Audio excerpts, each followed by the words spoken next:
आ जाओ जल्दी जाओ, बैठो नीचे बैठो, आप पूरा कैमरे के बीच में बैठे हो। अब से लेट किस खुशी में करते हो? 9:30 बज गई। एग्जैक्ट 20 मिनट में जाते हैं।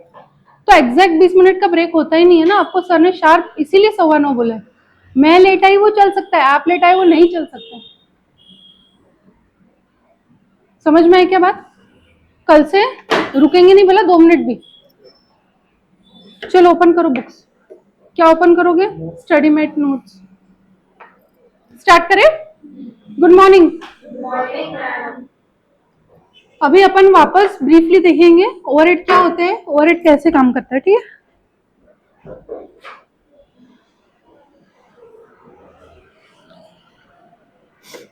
जनरल ओवरहेड्स, ये आपके सारे ओवरहेड्स होते हैं, जनरल ओवरहेड्स मतलब।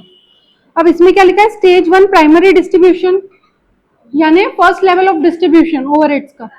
तो किस पे जाएगा डिस्ट्रीब्यूशन? बोले प्रोडक्शन डिपार्टमेंट में जाएगा। फर्स्ट लेवल ऑफ डिस्ट्रीब्यूशन होता है प्रोडक्शन डिपार्टमेंट में और सर्विस डिपार्टमेंट में। किस चीज की वजह से वो खर्चा है? ओवरहेड, यानी कॉस्टिंग पीएनएल में खर्चे अपन डाल देते हैं, वो ओवरहेड्स खर्चे एक बार का स्टार्टिंग में ऐसे समझो, ठीक है? कॉस्टिंग पीएनएल में अपन क्या क्या खर्चे डालते हैं? जो भी एडिशनल प्रोडक्ट से रिलेटेड खर्चे नहीं होते वो सब जाते हैं कॉस्टिंग पीएनएल में। जैसे एबनॉर्मल लॉस हो गया, अपन ने मटेरियल में पढ़ा था। ओवरहेड एम्प्लॉइज में क्या पढ़ा था? एबनॉर्मल ओवर टाइम, या तो फिर जो ओवर टाइम अपन दे रहे हैं, जो कोई स्पेसिफिक जॉब को चार्ज नहीं कर सकते, वो भी जाएगा सब। वो एबनॉर्मल टाइप का ही हो गया, बट उसमें भी कैटेगराइजेशन था, किसी किसी का एबनॉर्मल ओवर टाइम भी अपन जॉब को चार्ज कर रहे थे। याद है कि नहीं याद है? ओवर टाइम के 5 कैटेगरीज, 5 केसेस। तो बोले पहले तो ओवरहेड को बाइफरकेट कर दो कि वो सर्विस डिपार्टमेंट का या प्रोडक्शन डिपार्टमेंट का। सर्विस डिपार्टमेंट मतलब आपका जो रेगुलर बिजनेस है उसके अलावा साइडलाइन के जो डिपार्टमेंट होते हैं। साइडलाइन के डिपार्टमेंट मतलब अगर कोई कंपनी है जो ये पेंसिल बनाती है, उनके यहाँ पे भी एचआर रहेगा, उनके यहाँ पे भी एचआर रहेगा। तो एचआर का जो डिपार्टमेंट है वो सर्विस डिपार्टमेंट है, वो सर्विस प्रोवाइड कर रहा, बट वो मेन उसका बिजनेस एचआर से रिलेटेड है क्या? नहीं। तो वो service department is secondary in nature. समझा क्या? अभी उसके अलावा मेंटेनेंस बोला है, एग्जांपल में देखो मेंटेनेंस लिखा है। अभी मेंटेनेंस का डिपार्टमेंट है जो मशीनरी आपकी मेंटेन कर रहा है, वो प्राइमरी जॉब है क्या? वो सिर्फ मशीनरी मेंटेन करेगा क्या? नहीं, वो ऑफिस भी मेंटेन करेगा। समझ में आ रहा क्या? प्रोडक्शन डिपार्टमेंट क्या बोल रहे हैं? असेंबली। असेंबली सबसे बड़ा उसका मेजर रोल होता है। असेंबली का मतलब क्या हुआ? जो प्रोडक्ट्स बनाने वाला जो पार्ट होता है उसको असेंबली बोलते हैं। जो मशीनरी में आपके प्रोडक्ट रॉ मटेरियल जाएंगे और आपका डब्ल्यूआईपी या फिनिश गुड्स मशीन से बन के आएगा, वो सब असेंबली वाला काम करते हैं। समझ में आ रहा है? तो वो असेंबली डिपार्टमेंट का है। और फिर मशीनिंग, मशीनिंग डिपार्टमेंट क्या करती है? मशीनरी वाला काम करती है। उसके अलावा क्या? तो बोले मशीन का ड्यूरेशन जो है वो सब कौन देखता है? तो बोले मशीनिंग डिपार्टमेंट देखती है। समझ में आ रही है क्या बात? जा रहा है क्या सिर में कि नहीं जा रहा है? तो बेसिकली प्रोडक्शन डिपार्टमेंट जो होता है वो प्राइमरी बिजनेस से रिलेटेड होता है। तो बोले पहले तो ओवरहेड को 2 कैटेगरी में बांट दो। कौन से? प्राइमरी डिस्ट्रीब्यूशन में। प्राइमरी डिस्ट्रीब्यूशन मतलब जिसका है उसको दे दो। वो सर्विस डिपार्टमेंट का है तो उसको दे दो, प्रोडक्शन डिपार्टमेंट का है तो उसको दे दो। अभी प्रोडक्शन डिपार्टमेंट का है तो उसको मिल गया तो वो तो सीधा सीधा खर्चा प्रोडक्ट पे चला जाएगा, तो वो तो खत्म हो गया किस्सा कहानी। पर सर्विस डिपार्टमेंट का है तो उसको वापस प्रोडक्शन में भेजना पड़ेगा। तो देखो सर्विस डिपार्टमेंट के नीचे से कितने सारे एरोज है, अलग अलग category of arrows. Secondary level distribution reallocation कर रहे हैं, क्यों? Fully loaded production cost centre, production के कॉस्ट सेंटर को डाल रहे हैं। अभी ये प्रोडक्शन डिपार्टमेंट क्या कर रहा है? वो सीधा सीधा कॉस्ट सेंटर, प्रोडक्शन के कॉस्ट सेंटर को डाल रहा है, यानी प्रोडक्शन ओवरहेड बोल के जो आएगा ये आपका प्रोडक्शन डिपार्टमेंट से आएगा। प्रोडक्शन डिपार्टमेंट में प्रोडक्शन ओवरहेड रहेगा और फिर वो आपके प्रोडक्ट पे चार्ज होगा, क्योंकि इससे आपका कॉस्ट ऑफ प्रोडक्ट बनता है। कॉस्ट ऑफ सेल्स तक पहुंचते हो ना, तो कॉस्ट ऑफ प्रोडक्शन पे पहले सीओपी निकलता है ना उसका। कॉस्ट शीट याद कर लो, कॉस्ट शीट याद नहीं है तो बहुत दिक्कत जाएगी। सर्विस डिपार्टमेंट का कैसा होता है? सर्विस डिपार्टमेंट सीओपी के नीचे के खर्चे, आपका कॉस्ट शीट में कॉस्ट ऑफ प्रोडक्शन के नीचे जो सारे खर्चे होते हैं वो सब खर्चों को मिला के सर्विस डिपार्टमेंट के खर्चे बोलते हैं। वो डायरेक्टली रिलेटेड नहीं है वो प्रोडक्ट से, इनडायरेक्टली कोई दूर दूर का नाता है भी बोल सकते हो, नहीं भी है बोल सकते हो, मतलब ऐसा बहुत रेलेवेंस नहीं है एक दूसरे के साथ ऐसा। पर उसको कोई ना कोई बेसिस पे फिर हम प्रोडक्ट पे चार्ज करते हैं। तो क्या बेसिस पे चार्ज करेंगे उसके लिए मैंने कल 2 शीट्स लिखवाई थी आपको, लिख के आए हो? ओपन करो वो। देखो प्राइमरी डिस्ट्रीब्यूशन का क्या लॉजिक होता है, स्टेज 1 थी प्राइमरी डिस्ट्रीब्यूशन, तो बोले जनरल फैक्ट्री एक्सपेंसेस, फैक्ट्री के expenses must be mathematically anchored, मतलब कुछ तो लॉजिक कुछ बेसिस पे अलोकेट होना चाहिए टू फिजिकल और ऑपरेशनल रियलिटी। फिजिकल रियलिटी मतलब जो आउटपुट प्रोडक्ट बन रहा है उस पे, या ऑपरेशनल रियलिटी मतलब सर्विस बन रही है उस पे, या तो मशीन आवर्स पे, या तो नंबर ऑफ आउटपुट्स पे, नहीं तो नंबर ऑफ लेबर आवर्स पे। क्यों लेबर आवर्स पे मशीन आवर्स पे बोल रहे हो? अगर आपका बिजनेस है मैन्युफैक्चरिंग का और आपका मशीन इंटेंसिव बिजनेस है, मशीन इंटेंसिव मतलब पूरा काम मशीन ही करती है, पूरी काम मशीन ही करती है, तो पूरा काम अगर मशीन करती है तो अपन आउटपुट पे बहुत सारे ओवरहेड चार्ज नहीं करते, बहुत सारे ओवरहेड अपन मशीन पे चार्ज करते हैं। जैसे इलेक्ट्रिसिटी प्रोडक्शन फ्लोर की इलेक्ट्रिसिटी चार्जेस, अभी वो इलेक्ट्रिसिटी चार्जेस अपन काय पे देखेंगे, तो बोले आपके जो मशीन आवर्स है, जितना टाइम मशीन चली, मशीन आवर्स मतलब क्या, जितना टाइम मशीन चली उस पर डिस्ट्रीब्यूट होंगे। तो जो जॉब की मशीन जितना घंटा चली उतना घंटा उसको उतना ओवरहेड चार्ज होगा। क्लियर है, समझ में आ रही बात? तो वो मशीन आवर्स पे होता है। अब कुछ चीजें जो होती है वो आउटपुट के बेसिस पे होती है, जैसे रॉ मटेरियल आवर्स के बेसिस पे डाल सकते हैं क्या? नहीं, एक रॉ मटेरियल कितना आउटपुट बनाने को लगता है उस बेसिस पे देखते हैं, तो वो यूनिट ऑफ आउटपुट के बेसिस पे रॉ मटेरियल तो वैसे डायरेक्ट खर्चा हो गया, बट रॉ मटेरियल के अलावा जो कंजम्पशन के लिए कंज्यूमेबल्स होते हैं, जो आपके एडिशनल खर्चे होते हैं, जैसे आपका प्रिंटिंग प्रेस है और प्रिंटिंग प्रेस में मशीन में इंक लगती है प्रिंट करने को, मशीन में इंक लगती है प्रिंट करने को। अभी कितना प्रिंट होगा उस पर डिपेंड करेगा कितनी इंक लग रही है, कि कितने घंटे मशीन चालू थी उस पर लगेगा, कितना प्रिंट हो रहा है। बहुत सी बार मशीन का बटन चालू हो सकता है पर प्रिंटिंग नहीं हो रही है, हो सकता है कि नहीं हो सकता है? तो मशीन तो चालू थी बट प्रिंटिंग हुई क्या? नहीं।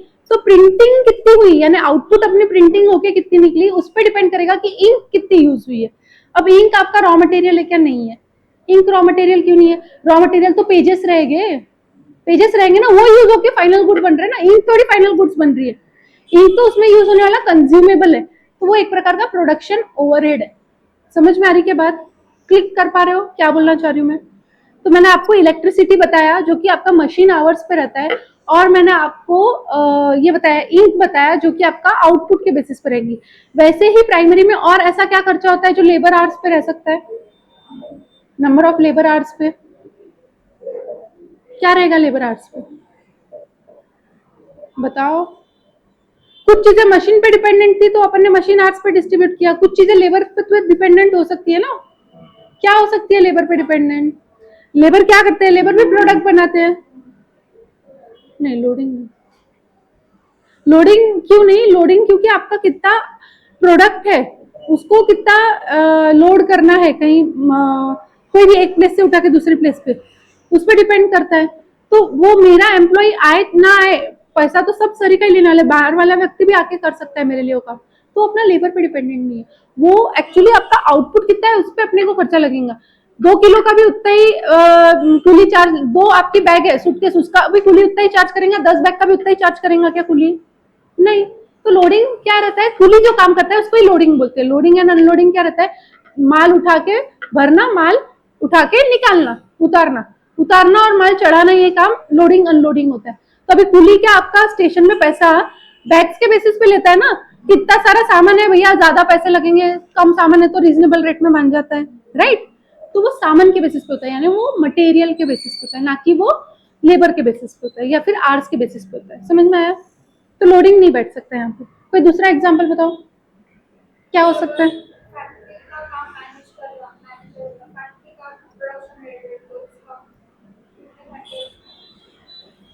बराबर है। सुपरवाइजर जो है, लेबर्स का सुपरवाइजर जो है उसका चार्ज जो होता है वो कैसे चार्ज होगा? लेबर आवर्स पे, जितने घंटे लेबरर लोग काम कर रहे थे उतना ही टाइम उसको भी उसका ध्यान रखना था। यानी समझो आपकी टेस्ट हो रही है और कोई इन्विजिलेटर बैठा है, इन्विजिलेटर को पेमेंट कितने घंटों का जाएगा? जितने घंटे आपकी टेस्ट चलेगी उतने ही घंटे का जाएगा ना। क्यों? क्योंकि उतने ही घंटे उसको काम करना है। वैसे ही जितने घंटे फैक्ट्री में कोई लेबरर काम करता है उतने ही घंटे उसका सुपरवाइजर उसको सुपरवाइज करेगा, उसके बियॉन्ड करेगा क्या? एक दिन है, हॉलीडे है, कोई एम्प्लॉय नहीं आया, सुपरवाइजर आके क्या करेगा? वहां पे आके झाड़ू लगाएगा क्या? नहीं। फिर तो सुपरवाइजर का काम क्या है? जितने घंटे लेबर रहेगा उतने घंटे उसको देखना है। लेबर सही से काम कर रहा कि नहीं कर रहा। तो सुपरवाइजर का cost rightly pointed out labour hours के बेसिस पे होता है। ठीक है, क्लिक हो रही है चीजें। तो वो बोले कुछ तो भी बेसिस चाहिए, एंकर करना है फिजिकल या ऑपरेशनल रियलिटी से। ठीक है, we map every expenses to underline cost driver. अब ये सब अपन ने चैप्टर 1 में पढ़े थे, क्यों पढ़े थे अब समझ में आएंगे आपको क्यों जरूरी होता है, समझा। अभी देखो स्पेस एंड असेट ड्राइवर्स क्या होते हैं। स्पेस और एसेट यानी स्पेस यानी एरिया और एसेट यानी आपकी फिक्स एसेट हो गई है ऐसा कुछ। तो बोले एरिया हो सकता है, बुक वैल्यू का की मशीन की बुक वैल्यू, और कैपिटल पैसा है तो कैपिटल। ह्यूमन ड्राइवर्स क्या, कितना हेडकाउंट था एम्प्लॉइज का, लेबर आवर्स कितने हैं, जिसको आप हेडकाउंट के बेसिस पे देते हो ना कि आवर्स के बेसिस पे देते हो, उसका हेडकाउंट बेसिस पे रहेगा। जिसका पैसा आवर्स के बेसिस पे जाता है उसको लेबर आवर्स के बेसिस पे रहेगा। समझ में आ रहा है क्या। ऑपरेशनल ड्राइवर्स और क्या क्या होता है, बोले मशीन आवर्स, मशीन कितनी देर चली कैसे देखेंगे, मशीन आवर्स के बेसिस पे देखेंगे। इलेक्ट्रिसिटी कितनी लगी, जितना टाइम मशीन चली, तो इलेक्ट्रिसिटी को कैसे बांटेंगे, मशीन आवर्स पे बांटेंगे। एचपी क्या होता है, हॉर्स पावर, किस चीज के लिए यूज होता है, मशीन कितनी यूज हुई उसके लिए यूज होता है। यानी उतना कैपेसिटी कितना है, कैपेसिटी का चार्जेस लगेगा, कैसे लगेगा, कितनी हैवी मशीन थी, कितना हॉर्स पावर, कितना इलेक्ट्रिसिटी खींच रही थी, कितना हॉर्स पावर की मशीन थी तो कितनी इलेक्ट्रिसिटी खींच रही थी, उसके लिए भी काम आता है। किलोवाट अगेन वो भी मशीन से रिलेटेड ही है। समझ में आ रहा है क्या। तो बोले प्राइमरी मैट्रिक्स, अभी वो 3 पार्ट में जो बांटा है वो हर एक पार्ट के एग्जांपल्स दिए।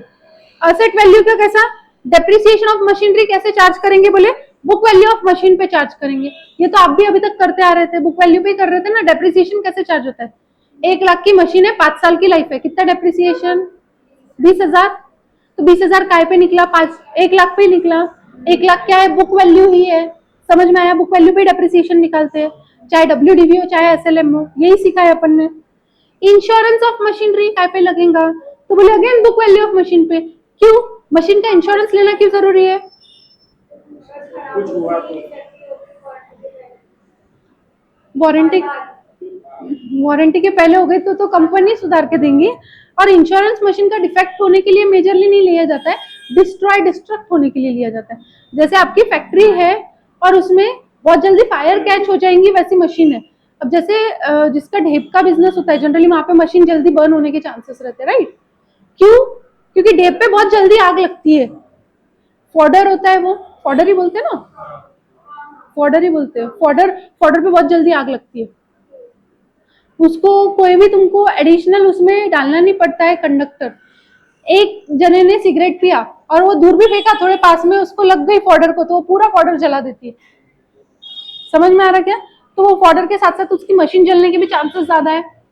तो मशीन अगर जल गई तो उसका तो पूरा नुकसान हो गया, बिजनेस तो पूरा ही ठप हो गया। समझ में आ रही क्या बात।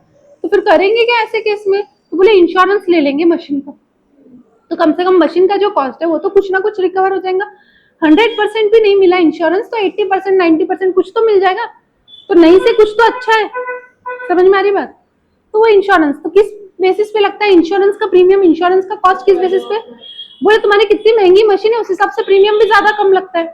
और बुक वैल्यू के बेसिस पे इंश्योरेंस का क्लेम भी मिलता है। तो book value is most important. तो अपन भी प्रीमियम का खर्चा कैसे स्प्रेड करेंगे, बुक वैल्यू ऑफ मशीन के बेसिस पे। समझ में आया क्या, लॉजिक समझ में आ रहा है। अभी इंश्योरेंस ऑफ बिल्डिंग, बिल्डिंग की वैल्यू पे होती है या तो फिर एरिया ऑफ बिल्डिंग पे, दोनों में से कुछ भी हो सकता है। वैल्यू ऑफ बिल्डिंग और एरिया ऑफ बिल्डिंग में क्या फर्क है, मेरी एक बिल्डिंग यहाँ पे है, एक बिल्डिंग रतनलाल स्क्वायर पे है, सेम साइज सेम एरिया, यहाँ वाली बिल्डिंग की वैल्यू कम है, रतनलाल वाले बिल्डिंग की वैल्यू ज्यादा है। क्यों, premium cost of area, locality, premium cost of locality लग जाता है। तो अब मैं एरिया के बेसिस पे अगर दोनों के इंश्योरेंस के भाव को बांटू तो सही रहेगा क्या, गलत बात है। जब अपन वैल्यू ऑफ बिल्डिंग पे बांटेंगे। समझ में आ रहा क्या। पर जब अपने को पता है कि आजू बाजू में ही 2-4 बिल्डिंग है, मेरे बिजनेस की आजू बाजू में ही 2-4 बिल्डिंग है, तो सब बिल्डिंग का मैंने इंश्योरेंस लिया है, तो एक एक बिल्डिंग को क्या क्या इंश्योरेंस का भाव बांटू, तो बोले एरिया के बेसिस पे बांटो। समझ में आया क्या। सीधे सीधा एग्जाम्पल बताऊं तो M स्क्वायर का एक एक क्लास का अलग अलग वो इंश्योरेंस चार्जेस अलोकेट कर सकते हैं।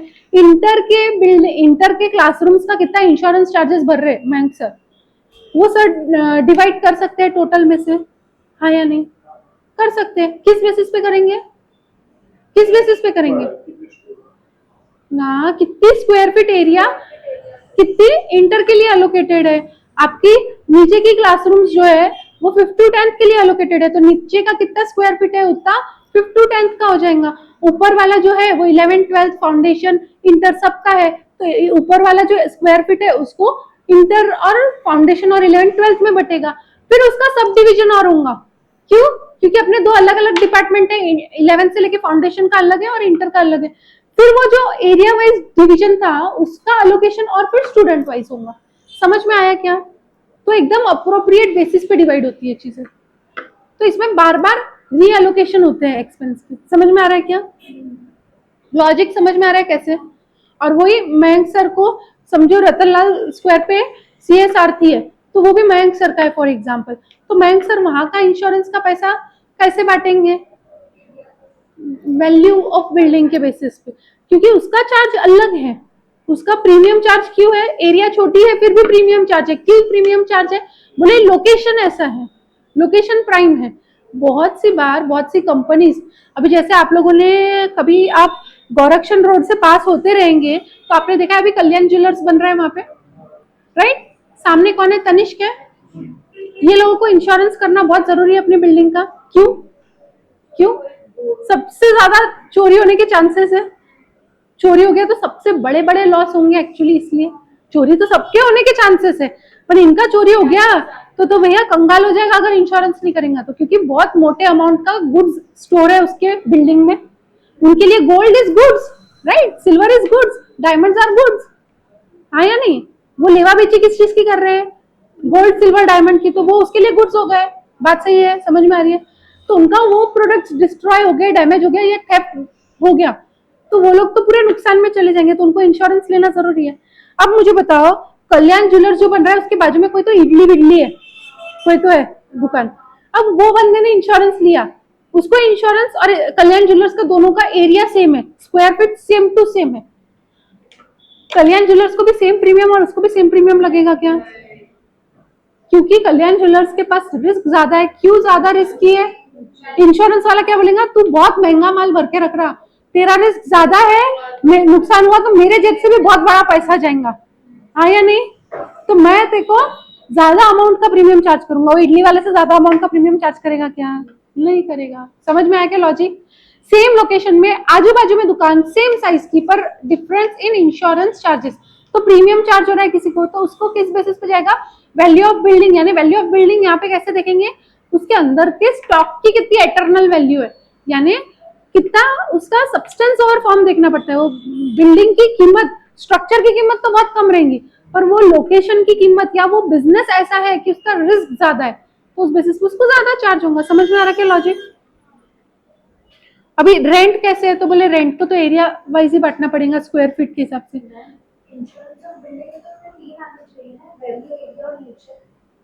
वैल्यू, एरिया और नेचर। नेचर किस चीज का? नेचर ऑफ रिस्क या फिर रिस्क लेवल।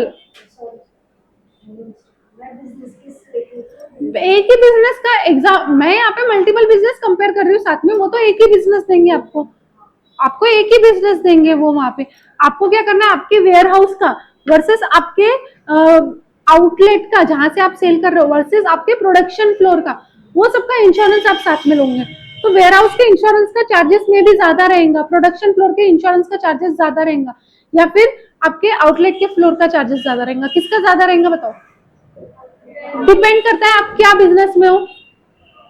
आपका अगर ऐसा बिजनेस है जैसे फॉर एग्जांपल एपरल का बिजनेस है, एपरल का बिजनेस यानी फॉर एग्जांपल पेंटालून, तो उसके आउटलेट का बिजनेस का खर्चा ज्यादा, आउटलेट पे खर्चा ज्यादा लगेगा। क्यों? क्योंकि उनको प्रेजेंट करने को, उनको शो करने को, थोड़ा सा इंटीरियर बेटर करने की जरूरत है, उसका खर्चा ज्यादा लगेगा। गोडाउन में तो कैसे भी माल पड़ा रह सकता है। समझ में आ रहा है क्या बात? और प्रोडक्शन फ्लोर का किस में ज्यादा रहेगा? जहाँ पे कुछ अच्छा मैन्युफैक्चर हो रहा है, जहाँ पे क्रूशियल मैन्युफैक्चरिंग फ्लोर पे चीजें हो रही है, मशीनरी की वैल्यू जिसमें ज्यादा है as compare to warehouse और आउटलेट। अभी ये जो गोल्ड वाला लिया, गोल्ड के वेयर हाउस, गोल्ड के आउटलेट और गोल्ड के प्रोडक्शन फ्लोर, किसमें ज्यादा रहेगा? कोई भी कंपनी प्रोडक्शन फ्लोर छोटा सा रखती है गोल्ड का, क्योंकि प्रोडक्शन फ्लोर क्या होता है, ऑन डिमांड वाली चीज हो गई। आजकल सब लोग अपनी डिजाइन बता के फिर गोल्ड का प्रोडक्ट बनवाते, क्या नहीं, जो रेडी रहता है उसमें से लेते। और रेडी वाला माल कहाँ पे रहेगा, या तो वेयर हाउस में रहेगा या तो आउटलेट पे रहेगा। अभी वेयर हाउस बहुत कम प्रेफर करते हैं गोल्ड और सिल्वर वाले, यानी ज्वेलर्स। क्यों? क्योंकि बहुत रिस्की काम है गोडाउन को मेंटेन करना, गोडाउन का ध्यान रखना। तो जो माल है मेजरली आउटलेट में रहता है, तो आउटलेट का इंश्योरेंस ज्यादा महंगा पड़ेगा। फिर सेकेंड आएगा आपका वेयर हाउस अगर है तो, और नहीं तो फिर प्रोडक्शन फ्लोर। समझा क्या? तो वो एक ही बिजनेस में 2-3 डिवीजन को कैसे बांटना है वो एग्जाम्पल होते हैं। समझ में आया? अब लॉजिक बैठ रहा है सबको? अभी रेंट एरिया वाइज ही जाएगा। रेंट वाला ऐसा बोलता है क्या कि भैया तू माल ज्यादा भर रहा है तो तू यहाँ का चार्जेस ज्यादा दे, वहां माल कम भर रहा है। अभी मयंक सर मेरे को ऐसा बोल सकते कि ये क्लासरूम में कम बच्चे बैठ रहे हैं, यहाँ का रेंट कम दे, वो वाली क्लासरूम का ज्यादा दे, वहां ज्यादा बच्चे बैठ रहे हैं। बोलेंगे क्या? नहीं, उनको तो पूरी एरिया उनकी ब्लॉक हो गई, उनको पूरी एरिया का रेंट मिलना चाहिए respective number of student sitting here, right? तो उनको तो एरिया वाइज मिलेगा, यानी स्क्वायर फीट। समझ में आ रहा है? Lightning, electricity, number of light points और एरिया। अभी लाइट या इलेक्ट्रिसिटी ये कौन सा है? ये जो नॉर्मल आपका ट्यूब्स हो गई, फैंस हो गए, एसीज हो गया, ये अपने जो नॉर्मल इलेक्ट्रिसिटी है, मशीन वाली इलेक्ट्रिसिटी नहीं है। यानी इलेक्ट्रिसिटी का प्लग आपने मशीन का जो लगाया है उसके बारे में बात नहीं हो रही, जो जनरल आप यूज करते हो। लेबर रहेंगे, लेबर के क्या बोलते हैं, तो कैफेटेरिया में भी लाइट इलेक्ट्रिसिटी लगी रहेंगी, लेबर के चेंजिंग रूम में भी लगी रहेंगी, लेबर जहाँ पे काम करता है वो फ्लोर पे भी लगी रहेंगी, तो सभी जगह पे लगी रहेंगी ना इलेक्ट्रिसिटी। तो इलेक्ट्रिसिटी के लिए क्या काउंट कर रहे हैं, कितने नंबर ऑफ स्विच पॉइंट्स है, कितने नंबर ऑफ इलेक्ट्रिसिटी पॉइंट्स है, यानी कितने लाइट्स है और कितने फैंस है, फॉर एग्जाम्पल उस बेसिस पे। समझ में आ रहा क्या? Fuel and heat, number of radiator section और एरिया। फ्यूल एंड हीट ये जनरली होता है आपका मशीन में यूज। बहुत सारी मशीन फ्यूल के बेसिस पे चलती है, बहुत सारी मशीन इलेक्ट्रिसिटी पे ना चलते हुए फ्यूल के बेसिस पे चलती है। तो बोले फ्यूल और हीट का क्या है, नंबर ऑफ रेडिएटर सेक्शन और एरिया। अभी नंबर ऑफ रेडिएटर सेक्शन और एरिया ये नहीं समझ में आएगा अपने को, तो ये स्किप करके अपन ये समझ सकते हैं नंबर ऑफ मशीन आवर्स, कितने घंटे मशीन चली तो कितना फ्यूल वापरे गया, उस बेसिस पे। समझ में आ रहा है लॉजिक?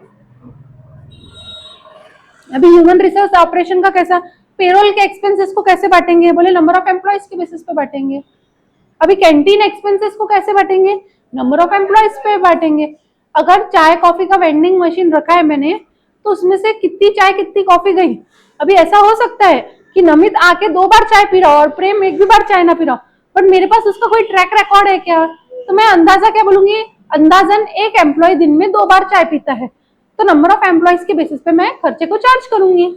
इसमें नुकसान प्रेम का होगा कि प्रेम को उसका कॉस्ट चार्ज हो जाएगा और नमित को फायदा हो जाएगा क्योंकि उसको ज्यादा चाय के अगेंस्ट कम चार्ज लग रहा है। बट अपने पास वो एग्जैक्ट बेसिस नहीं है, इसलिए अपन कुछ रैशनल बेसिस पे डिवाइड कर रहे हैं। समझ में आया क्या logic? ESI and PF contribution, ये तो आपने पढ़ा है, वेजेस के बेसिस पे होता है, किसकी कितनी सैलरी उस पे PF और उस पे ESI कंट्रीब्यूशन होता है।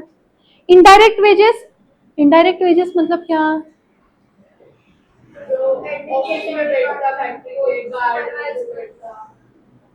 तो बोले जो सुपरवाइजर है उसकी सैलरी को कैसे बांटोगे, तो जैसे तुम एम्प्लॉयज की सैलरी को बांट रहे हो कि ये एम्प्लॉयज जो है, मेरे पास 10 एम्प्लॉयज है, उसमें से 4 एम्प्लॉयज ने प्रोडक्शन फ्लोर पे यानी असेंबली पे काम किया, 6 एम्प्लॉयज जो थे उन्होंने सर्विस डिपार्टमेंट में काम किया। तो सुपरवाइजर ने तो 10 को देखा, तो सुपरवाइजर का 4/10 जो है वो आपका असेंबली में जाएगा, 6/10 जो है वो आपका एडमिनिस्ट्रेशन या सर्विस डिपार्टमेंट में जाएगा। तो अपन ने किसके बेसिस पे बांटा, डायरेक्ट वेजेस को जिस बेसिस पे बांटा था वो बेसिस पे सुपरवाइजर की सैलरी को बांटा। समझ में आया क्या लॉजिक? अभी वेजेस टू फैक्ट्री सुपरवाइजर, उसके आगे एग्जैक्ट सुपरवाइजर ऑफ फैक्ट्री बोला है, यानी ये सिर्फ फैक्ट्री प्रोडक्शन फ्लोर का सुपरवाइजर है, पूरे इसका सुपरवाइजर नहीं है। तो working hours only to production department, मैंने ये बोला कि कितने घंटे लेबर लोग काम कर रहे हैं वहां पे, उतने ही घंटे देखेंगे। संडे को अगर लेबर्स को छुट्टी है तो वो आके झाड़ू मारेंगे, तो उसका कोई टाइम गिने नहीं जाएगा। समझ में आ रही क्या बात? मशीन का क्या बोल रहा है, power and fuel effective HP hours, कितने हॉर्स पावर आवर्स आपको लगे पावर और फ्यूल के लिए। HP of machines into working hours, मतलब कितने हॉर्स पावर आपका यूज हुआ मशीन का और कितने घंटे मशीन ने काम किया, दोनों। कंपोजिट यूनिट आपको डे 1 चैप्टर 1 में सिखाया था, यानी चैप्टर 1 में हुआ था। कंपोजिट यूनिट होता है, क्या सिखाया था? पर टेबल पर फैमिली इंटू मशीन आवर्स और किलोवाट आवर्स। कभी मशीन आवर्स हो सकता है, कभी किलोवाट आवर्स हो सकता है। अदर जनरल ओवरहेड्स या सन्ड्री ओवरहेड्स किस बेसिस पे होता है? बोले लेबर आवर्स पे, मशीन आवर्स पे या वेजेस पे। जनरली भी ओवरहेड्स जो होते हैं वो यूनिट्स पे नहीं बांटे जाते। बहुत रेयरेस्ट सिनेरियो ओवरहेड्स जो है वो यूनिट्स पे बटेंगे। वो जनरली आवर्स पे, कौन से hours? Labour hours, machine hours, इन लोगों पे ही मोटा मोटी बटते हैं, ठीक है। अभी मशीन का फॉर एग्जांपल रिपेयर और मेंटेन करना पड़ा, तो कैसे? मशीन आवर के बेसिस पे बांटेंगे वो खर्चे को। क्यों? मशीन जितना ज्यादा यूज हुई उतना ही ज्यादा उसको रिपेयर और मेंटेनेंस का नीड पड़ेगा, इसलिए। समझा क्या? आउटपुट के बेसिस पे क्यों नहीं बांट रहे? आउटपुट के बेसिस पे भी बांट सकते हैं, लेकिन मोर अप्रोप्रिएट क्या है? मशीन कितना घंटा यूज हुई। समझ में आया क्या logic? Stage 2, emptying the service bucket. Service bucket मतलब क्या? सर्विस डिपार्टमेंट जो था, सर्विस डिपार्टमेंट मतलब क्या है? जो मेंटेनेंस का डिपार्टमेंट था, जो एचआर का डिपार्टमेंट था, जो एडिशनल डिपार्टमेंट थे जिससे अपने को कोई रेवेन्यू जनरेट नहीं होता है। प्रोडक्शन डिपार्टमेंट से होता है क्या रेवेन्यू जनरेट? हाँ, नहीं। प्रोडक्शन डिपार्टमेंट आपको फिनिश गुड्स बना के देता है, उसी के बदौलत सेल्स हो पाती है ना। तो प्रोडक्शन डिपार्टमेंट की वजह से आपका रेवेन्यू जनरेट होता है, यानी असेंबली जो है वो आपका रेवेन्यू जनरेट करके देती है। बट सर्विस डिपार्टमेंट करके देता है क्या? नहीं। आपने एचआर रखा, क्यों? एम स्क्वायर में मयंक सर ने एक एचआर टीम हायर की। क्या करेंगी वो एचआर टीम? सुपरवाइज, मैनेज और हायर किसको? फैकल्टीज को।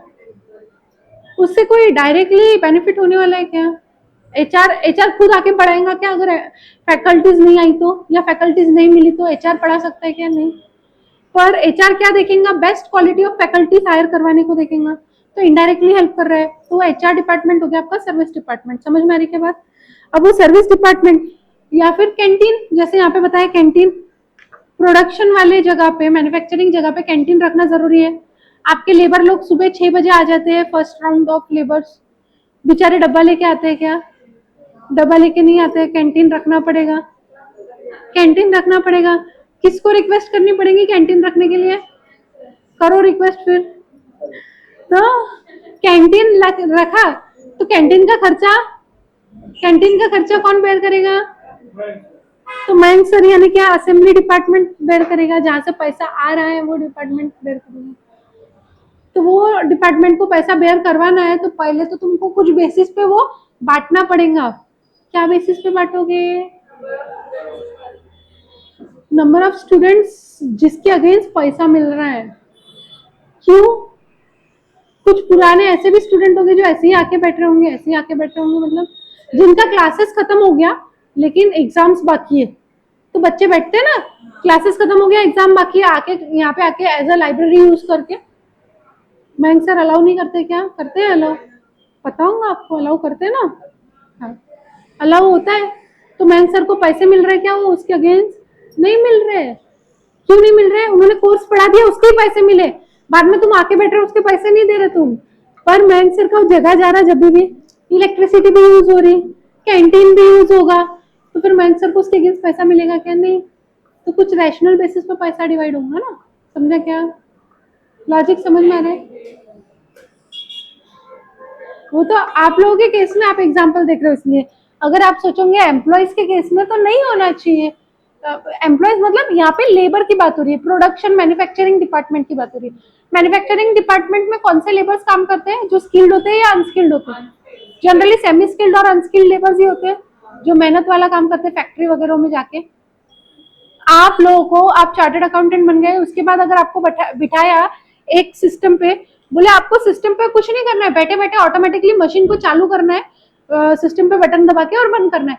आप करना पसंद करोगे क्या वो काम? बोलोगे मेरे को क्या काम पे लगा के रखा, मेरी औकात ये काम वाली है कि मेरी औकात उससे ज्यादा वाली है? समझ में आ रहा क्या? आप क्या बोलोगे? आप अंडर एम्प्लॉयड हो। अंडर एम्प्लॉयड मतलब आपका लेवल कैलिबर के हिसाब से आपका एम्प्लॉयमेंट ज्यादा अच्छा होना चाहिए था, आप कम लेवल पे एम्प्लॉयड हो, तो अंडर एम्प्लॉयड हो। समझ में आ रही क्या बात? तो कौन से लेवल रहेंगे?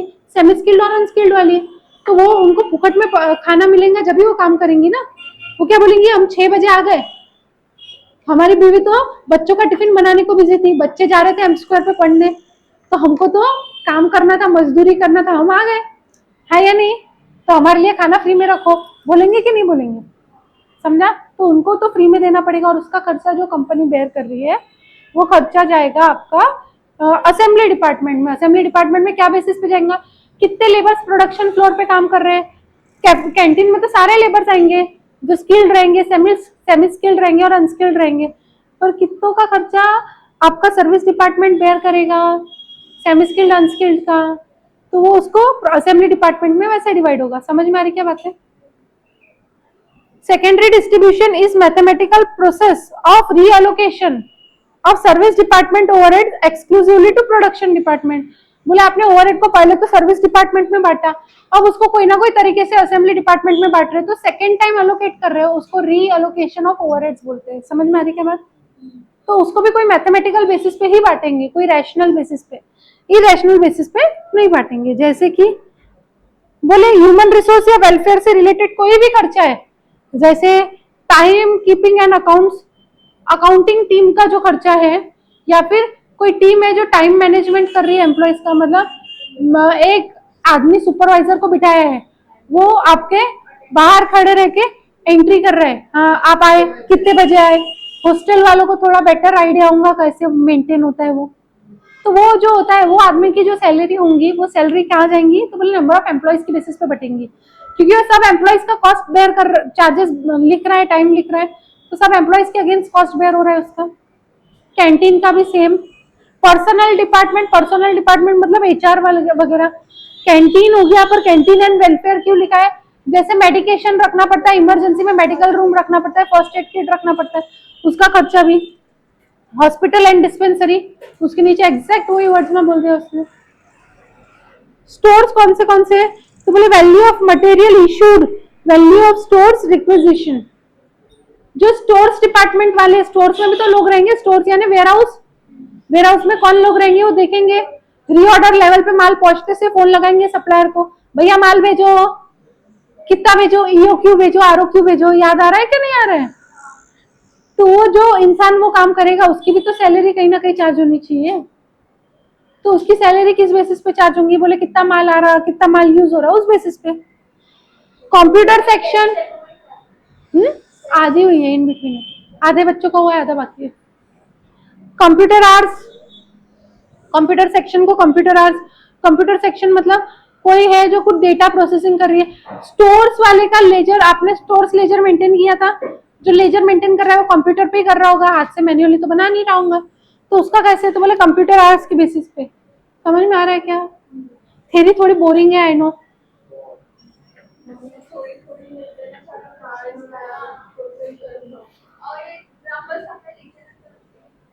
लिख के लाए हो, हाँ चलो अब मैं मेरे एंड से ब्रेक लेती हूँ, आप लोग आपके एंड से एग्जांपल्स बताओ।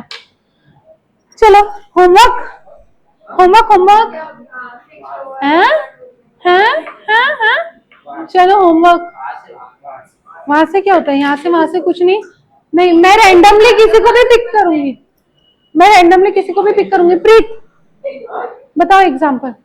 फोन तो रख दो, फोन रख दो, बुक निकालो। मैंने कल एक्सप्लिसिटली बोला था होमवर्क करके लाना, बोला था नहीं बोला था, क्या होमवर्क दिया था, वो एक्स्ट्रा था, वो एक्स्ट्रा वर्क था, होमवर्क नहीं था। होमवर्क क्या था, कोई याद दिलाओ इन लोगों को, होमवर्क क्या था। कहाँ का एग्जाम्पल, काय का एग्जाम्पल। मैंने एक वर्ड बोला था, यूनिक होना चाहिए, सबका सेम नहीं होना चाहिए।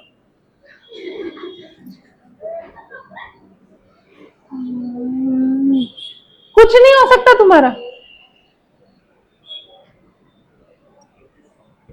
चलो बताओ होमवर्क किसने किसने नहीं किया, रेज योर हैंड। नहीं किया मुझे पता है, लिख के लाना था या बोलना था या कुछ तो। हाँ तो तुम कहीं ना कहीं नोट डाउन करो, तुम्हारे दिमाग में नोट डाउन कर सकते हो तो अच्छा है, नहीं तो बुक में नोट डाउन करो। वो नहीं, मुझे इशिका से शुरू नहीं करना है। तो फ्रेंड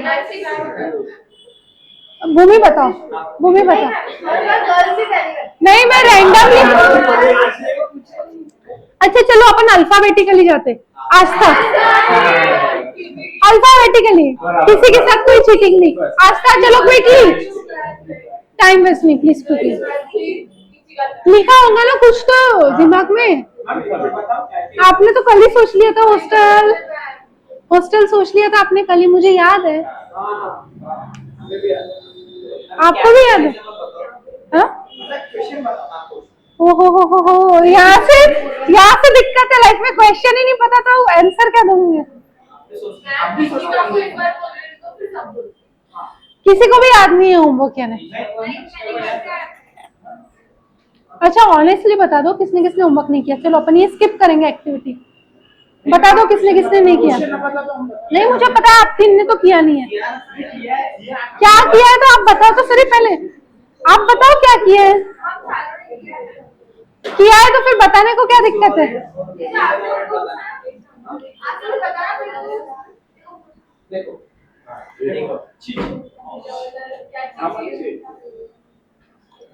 जल्दी जल्दी जल्दी, नहीं तो मैं अनाउंसमेंट ग्रुप पे लिख दूंगी। आप लोग अगर नहीं बताओगे तो मैं अनाउंसमेंट ग्रुप में लिख दूंगी, no one has done the homework. जल्दी। जैसे कि अभी हॉस्टल का एग्जांपल बताती हूँ।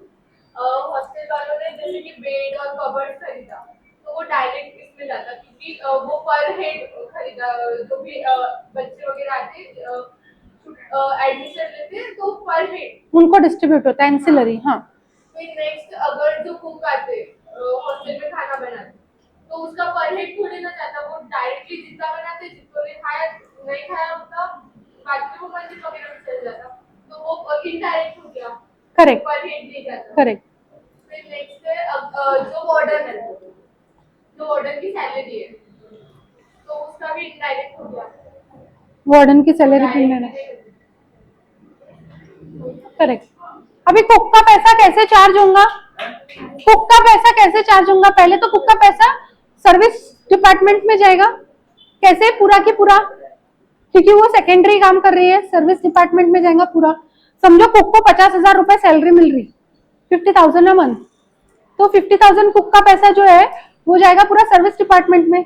अभी सर्विस डिपार्टमेंट से असेंबली डिपार्टमेंट में कैसे जाएगा, यानी प्राइमरी डिपार्टमेंट में कैसे जाएगा। तो बोले कितने नंबर ऑफ तुम्हारे एडमिशन है, बोले 50 एडमिशन है इसलिए 50,000 रुपया। तो फिर वो उसको चार्ज करेंगे। सब रीअलोकेशन जो होगा वो नंबर ऑफ क्या, नंबर ऑफ स्टूडेंट्स या नंबर ऑफ ज्वाइनीज के बेसिस पे रहेगा। समझ में आया वर्ड का? चलो अच्छा बात है, सब ताली बजाओ, clap your hand, very good. चलो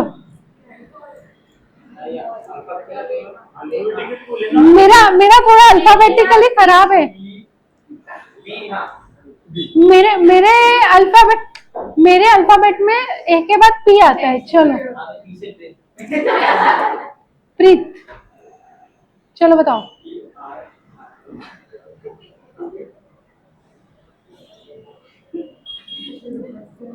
चलो नहीं किया है मुझे पता, और आज तो मैं अनाउंसमेंट में लिख, ओहो हो, चलो नहीं मैं लिख रही हूँ अनाउंसमेंट ग्रुप में पेरेंट्स भी है मुझे। हाँ सब चलता, एवरीथिंग इज ओके यार। हाँ बोलो बोलो। हमारी दुकान है वहाँ पे, तो दुकान में जो भी अब किराने की दुकान है तो सामान वगैरह रखने के लिए जितना भी सबको कपाट वगैरह लाए वाले रहते वो सब डायरेक्ट रहेगा, नहीं इनडायरेक्ट रहेगा वो। ओके हाँ इनडायरेक्ट रहेगा क्योंकि वो डायरेक्ट जो भी कस्टमर को हम देंगे उसमें इंक्लूडेड नहीं रहेगा। हाँ। और जो भी उसमें सामान वगैरह रखे है उसमें जो भी कस्टमर से सामान लेने को आ रहा तो उसके साथ उनको जो भी हम हैंडलिंग के लिए देते कैरी बैग वगैरह वो सब डायरेक्ट रहेगा क्योंकि वो कस्टमर इंक्लूड करके उसमें मतलब कॉस्ट में इंक्लूडेड है। वेरी गुड, सब लोग क्लैप करो उसके लिए। टाइम पे सोचा लेकिन बहुत सटीक सोचा, गलत जा रहा था फिर बाद में उसने कवर अप भी किया उसको। वेरी गुड, बहुत बढ़िया। चलो प्रेम तो बच गया। भूमि मेरा तो जैसा बिजनेस से ही था ऐसे थोड़ी, बट तो मैं दूसरा एग्जांपल सोच। ठीक है, then take your time. Ishika बताओ। तो एस्पायर क्लास वहाँ पे लाइक इंग्लिश सिखाते हैं, कुछ डेवलपमेंट क्लासेस देते हैं, तो वो फर्स्ट मिनट एक मिनट देते हैं, उसमें नोटबुक वगैरह रहती है या सब कुछ टेबलेट देते हैं, बात देते हैं, वो direct first minute cost charge करेंगे। और जो उनका लाइक फैमिली का कॉस्ट रहता, फैकल्टी का कॉस्ट रहता, एयर कंडीशनर का कॉस्ट रहता, तो वो सब कितना रेट चार्ज होगा। फैकल्टी का कॉस्ट कैसे इनडायरेक्ट होगा मैडम? मतलब वो एक ही जो सब बैचेस के चार्ज करते हैं। ऑथर चार्जेस बोलते हैं, वो फैकल्टी नहीं रहती है, वो ऑथर आते हैं, वो सेमिनार्स के बेसिस हो गया आपका। पर क्लास या पर लेक्चर पर विजिट वो जो आउटसाइड फैकल्टी रहती है वो जितनी बार विजिट करती है, रोज रोज वही आएंगी क्या? नहीं, रोज तो एस्पायर वाला ही बंदा पड़ेगा, हाँ या नहीं? इसी के एग्जाम्पल को मैं थोड़ा मॉडिफाई करके और एलॉबरेट करके बताऊं तो सेमिनार्स होते हैं। सेमिनार, आप कोई भी सेमिनार में जाते हो तो सेमिनार में जाते से आपको एक छोटी सी किट वगैरह कुछ तो मिल जाता है, कुछ भी नहीं मिला तो एटलीस्ट राइटिंग पैड और पेंसिल मिल जाता है, पानी की बोतल मिल जाता है, खाने को एक आधा स्नैक मिल जाता है। तो ये पर पर्सन अटेंडिंग सेमिनार हो गया। अब सेमिनार में कोई आउटसाइड फैकल्टी आके लेक्चर देती है, तो वो ऐसा बोलती है कि आप 50,000 बच्चे आए तो ही मैं भाषण दूंगा, नहीं तो मैं भाषण नहीं दूंगा, या तो 50,000 बच्चे आए तो मैं 20,000 में भाषण दूंगा और 40,000 बच्चे आए तो मैं 30,000 में भाषण दूंगा। नहीं, उसका तो कॉस्ट फिक्स होता है, तो उसका भी इनडायरेक्ट चार्जेस होता है, उसका डायरेक्ट चार्जेस नहीं होता है। डायरेक्ट चार्जेस किसका होगा? जो हॉल या स्पेस रेंट पे ली होंगी जहां पे सेमिनार हो रहा है, उसका खर्चा डायरेक्ट होगा कि भैया हम एक एस्टिमेट लगा रहे हैं कि 50 बच्चे आएंगे, तो 50 बच्चे आएंगे तो 50 बच्चों पे चार्ज होगा, 40 बच्चे आएंगे तो 40 बच्चों पे चार्ज होगा, लेकिन वो डायरेक्ट होगा। फिक्स्ड कॉस्ट है, फिक्स्ड ओवरहेड है, बट डायरेक्ट है, यानी वो प्राइमरी इन नेचर है। ऑथर और फैकल्टी जो आता है, जो आउटसाइडर स्पीकर रहता है, उसका चार्जेस इनडायरेक्ट इन नेचर हो जाता है। अब वो जो स्पीकर आया है वो आउट ऑफ अकोला से आया है फॉर एग्जाम्पल, तो उसका जो ट्रेन का, फ्लाइट का, जिस भी चीज का खर्चा लगा उसको अकोला बुलाने का, तो वो चार्जेस भी उसमें इंक्लूडेड होंगे, तो वो चार्जेस भी आपके इनडायरेक्ट एक्सपेंस हो गए। उसको होटल में ले जाके खिलाना पड़ेगा, रुकाना पड़ेगा, वो सब भी चार्जेस इनडायरेक्ट हो जाएंगे इन नेचर। तो उसके जो भी खर्चा लग रहा है उसका, तो सारा इनडायरेक्ट इन नेचर हो जाएगा। क्लियर है? चलो, वेरी गुड, सब जने ताली बजा दो भी। अभी नहीं, अब नमित। प्रीत के लिए तो मैसेज जाने वाला है, वो ज्यादा टाइम लगे। कब? कल की सेशन में? चलो नमित बोलो। हाँ मैडम, मैडम इतनी लॉन्ग टर्म मेमोरी है आपकी, वाह। बताओ बताओ जल्दी। आइसक्रीम आइसक्रीम का रहता है तो उसमें जो दूध आता है वो डायरेक्ट मटेरियल हो गया, और जो एम्प्लॉइज दूध बनाते हैं आइसक्रीम बनाते हैं वो डायरेक्ट लेबर हो गया, और जो एक्सपेंस जो अगर अपने इंश्योरेंस लिए पूरी फैक्ट्री का वो डायरेक्ट एक्सपेंस हो गया। और फिर उसके बाद जो दूध से जो पैकेज हो रहा है आइसक्रीम की वो प्राइमरी ओवरहेड, और फिर सेकेंडरी ओवरहेड वो हो गया, मतलब अगर अपने आइसक्रीम में जो उसकी थैली है वो सेकेंडरी ओवरहेड। आइसक्रीम में थैली देते हो क्या? चम्मच, चम्मच तो साथ में देना ही पड़ेगा, अगर आप स्कूप आइसक्रीम दे रहे हो तो चम्मच तो मैंडेटरी है, वो भी प्राइमरी है। सेकेंडरी क्या होगा? सेकेंडरी क्या हो गया? वो तो सेकेंडरी पैकेजिंग हो गया, ठीक है, वो मैं समझ गया आप बोलना क्या चाह रहे हो, पर सेकेंडरी क्या होगा इस बिजनेस में स्पेसिफिक? हाँ ठीक है। अभी मुझे बताओ, आइसक्रीम के वहां पे एक ये रखा होता है फ्रिज, जिसमें आइसक्रीम स्टोर करी रहती है। हाँ, तो फैक्ट्री वाला भी बनाने के बाद कहीं पे तो स्टोर करेगा ना, बनाते से बिक जाएगा क्या उसका माल? और बेचने के लिए उसको फ्रिज तो लगेगा ना भैया, फ्रिज में ही जाता है माल, उसके बिना नहीं जाता है माल। ऐसे तपती धूप में भेजेंगे, ऐसे क्या फायदा मिलेगा तुम्हारे आइसक्रीम को? हाँ, तो जो फ्रिज है, वो फ्रिज के लिए जो इलेक्ट्रिसिटी लग रही है वो डायरेक्ट एक्सपेंस है क्या? वो इनडायरेक्ट है, समझाओ। आपका फैक्ट्री के अलावा छोटे छोटे आउटलेट होंगे जहां से डिस्ट्रीब्यूट करते होंगे आप माल, अलग अलग लोकेशन पे वेयर हाउस रखने पड़ेंगे। क्यों? क्योंकि आप एक ही लोकेशन पे वेयर हाउस रखोगे तो वहां से दूर दूर तक डिस्ट्रीब्यूट करने में आपकी आइसक्रीम पिघल जाएंगी, तो एक लोकेशन से दूसरे वेयर हाउस में शिफ्ट करोगे, फिर वेयर हाउस में वापस फ्रीज रेफ्रिजरेट करोगे आइसक्रीम को, फिर थोड़े टाइम बाद दूसरे लोकेशन पे भेजोगे, ऐसा होता है। आइसक्रीम मैन्युफैक्चरर्स का कैसे होता है मैं एक बताती हूँ। मेरे रिलेटिव की ही आइसक्रीम मैन्युफैक्चरिंग फैक्ट्री है, इसलिए मुझे थोड़ा इन डेप्थ में पता है। मेरे भाभी की है। नहीं होको नहीं, हाँ उनका I guess Cream and Joy नाम से, औरंगाबाद की कंपनी है, वहां से उनका माल जाता है नागपुर में। तो Aurangabad to Nagpur is a long distance, मतलब लॉन्ग नहीं है वैसे बट लॉन्ग डिस्टेंस है for ice cream to be melted. तो उनके छोटे छोटे वेयर हाउस होते हैं, या तो फिर वो डिस्ट्रीब्यूटर बांध लेते हैं। डिस्ट्रीब्यूटर क्यों बांधना पड़ता है, जब आपको वेयर हाउस नहीं रखना है तो डिस्ट्रीब्यूटर बांधना पड़ता है। औरंगाबाद से पहले पास में क्या पड़ेगा, तो बोले जलगांव तक पहुंचाओ, जलगांव पहुंच गई, जलगांव से लेके फिर उठा के कहाँ पे अकोला तक पहुंचाओ, अकोला पहुंच गई, फिर अकोला वाला डिस्ट्रीब्यूटर अकोला से अमरावती पहुंचाएगा, फिर अमरावती वाला डिस्ट्रीब्यूटर अमरावती से वर्धा पहुंचाएगा, वर्धा वाला डिस्ट्रीब्यूटर वर्धा से नागपुर पहुंचाएगा।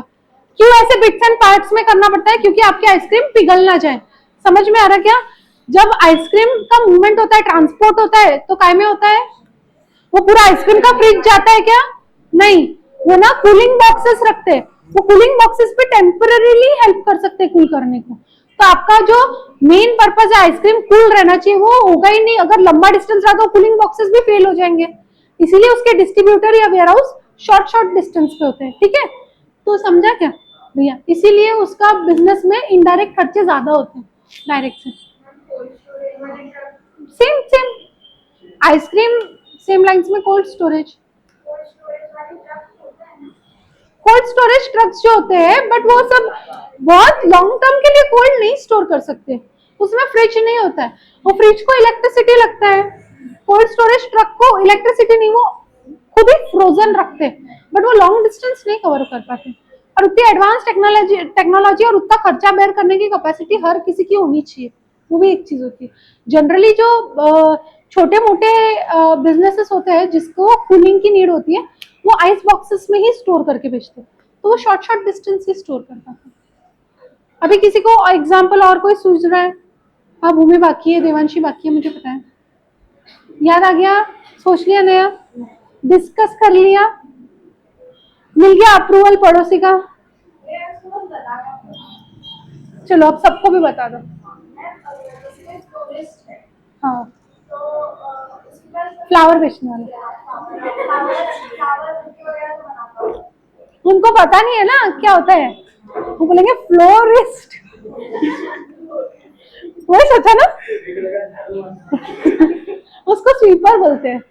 भूल गए क्या? बचपन में पढ़ा था ना आपने। जो भी फ्लावर्स वगैरह रहते हैं, बुके का सामान रहता है, जो भी वो मतलब जो भी वो प्रोवाइड करता है वो बना के, तो वो सब डायरेक्ट मटेरियल हो गया। जिसके पास वुडन का वो रहता है, शेप वगैरह करते हैं, और जितने भी फ्लावर्स आते हैं वो सब डायरेक्ट होते हैं। और उसके बाद उसको जो जगह पे वो ऑपरेट कर मतलब बनाता है, हाँ, जगह उसकी मतलब रेंट के लिए वो फिक्स होती है। और फिर उसमें इनडायरेक्ट क्या हुआ? उसमें पहले तो ओवरहेड्स क्या हुए? इनडायरेक्ट तो वो अगर मतलब अगर उनके बिजनेस को अगर वो एडवर्टाइजिंग वगैरह के लिए सोशल मीडिया पेज होगा, उसमें वो जो भी अपॉइंट कर रहे होंगे वो इनडायरेक्ट हो गया। और उसके बाद डायरेक्ट ओवरहेड उनके क्या क्या हो जाएंगे? 2-3 चीजें हो जाएंगी। एक, सबसे पहले इलेक्ट्रिसिटी हो जाएंगी जहाँ पे वो बना रहे हैं बुके। क्यों? क्योंकि मुरझा नहीं जाना चाहिए, फ्लावर्स है, मुरझा नहीं जाना चाहिए, तो थोड़ा सा उसको कूलिंग लगेगा, प्रॉपर लाइटिंग लगेगा, बारिश में बाहर नहीं कर सकते, धूप में बाहर नहीं कर सकते। समझ में आ रहा? तो वो जो है वो उसका प्राइमरी ओवरहेड्स हो जाएगा। और जहाँ पे वो मेंटेन करके रखते हैं उन्हें प्रॉपर वो चाहिए, वो जगह हो जाएगी। उसके बाद में अब जैसे सीजर्स वगैरह होगा, उनको बहुत छोटा मटेरियल लगता है जो कि बहुत ऐसा ये नहीं है, वो जैसे कि कंज्यूमेबल्स, रिबिन वगैरह, रिबन्स वगैरह हो गए, वायर्स वगैरह लग रही है उसके बाद में। हाँ, वो उसमें होता है। ठीक है, गुड। आगे भी जाओ। आपके टाइम, अरे नमित के टाइम की भी रह गई है, बजा दो वापस। नहीं, नमित के टाइम की तालियों के अगेंस्ट नमित सबको आइसक्रीम बेचेगा कि बेचेगा। हाँ चलेगा ना, चलेगा, थोड़ा प्रॉफिट शेयर उनको भी मिल जाएगा। हमें आती है। हाँ आती है। कहाँ पे आते हैं मुझे भी आइडिया नहीं। दो जने बचे, सोच लिया कि खत्म करना है किस्सा कहानी आपका, बताओ। जो फर्नीचर मैन्युफैक्चरिंग कंपनी है उसमें डायरेक्ट मटेरियल बहनों बातें मत करो। वुड नेल्स वगैरह डायरेक्ट लेबर और जो बनाते हैं वो डायरेक्ट लेबर और जो डेप्रिसिएशन ऑफ मटेरियल वगैरह जो रहता है डायरेक्ट एक्सपेंस होता है हम्म और उसमें प्राइमरी वगैरह जो लगता है वो स्टोरेज करने की जगह रेंट वगैरह जो भी है हम्म और सेकेंडरी वगैरह जो है कोई सेलिंग डिपार्टमेंट वगैरह जो है पॉलिश करना से वगैरह पॉलिश करना सेकेंडरी डिपार्टमेंट का काम होगा या प्राइमरी डिपार्टमेंट? वुड को पॉलिश करे बिना बेच सकते हैं? बेच सकते हैं, लेकिन उसका क्वालिटी ड्यूरेबिलिटी रहता है क्या? बहुत से लोग कंज्यूम करते हैं बिना पॉलिश करे। कंज्यूम लगता है क्योंकि पॉलिश वगैरह खाली मतलब जो अच्छा समझो घर वगैरह है तो पॉलिश हो, समझो हम साइट वगैरह पे होना तो पॉलिश की इतनी जरूरत ही नहीं। बरोबर है, बट ड्यूरेबिलिटी नहीं रहती है ना प्रोडक्ट की। हाँ अरे दोनों टाइप के कस्टमर मिलेंगे ना आपको, तो दोनों भी चीजें प्राइमरी भी बोलेंगे उसको, उसको सेकेंडरी नहीं बोलेंगे, उसको भी प्राइमरी बोलेंगे, क्योंकि कुछ कस्टमर की डिमांड प्राइमरीली होंगी। क्या होगी डिमांड? विनियर लगा के दो, लगा के मिलता है ना, विनियर ही लगा के मिलता है ना वुड पे, पता है नहीं पता है? विनियर लगता है वुड पे, वार्निश भी लगता है वुड पे, विनियर भी लगता है, लगता है नहीं लगता है? शीट्स लगती है, ये काय की शीट्स, ये शीट्स को क्या बोलते हैं? सनमाइका, सनमाइका लगता है। हाँ माइका बोलते हैं जनरली उसको। इनडायरेक्ट क्या होगा?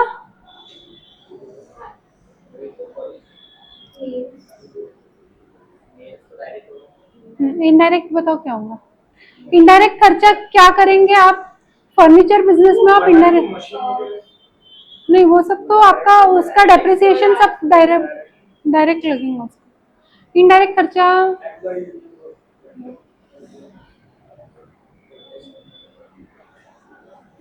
डिजाइन रिसर्च वगैरह, रिसर्च वगैरह करना कि कस्टमर की क्या चेंज हो रही है। गुड थॉट प्रोसेस, ये हो सकता है इनडायरेक्ट। ठीक है, बताओ देवांशी।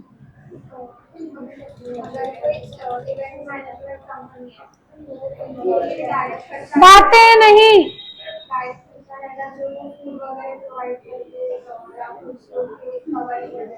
और इनडायरेक्ट में समझो लाइट्स वगैरह है तो उसका डेप्रिसिएशन मतलब जो सेटअप कॉस्ट है, सेटअप रहता है उनका हर बार वही लगता है, मतलब लाइट्स वगैरह वही। बट वो डायरेक्ट रहता मैडम, वो इनडायरेक्ट नहीं रहता।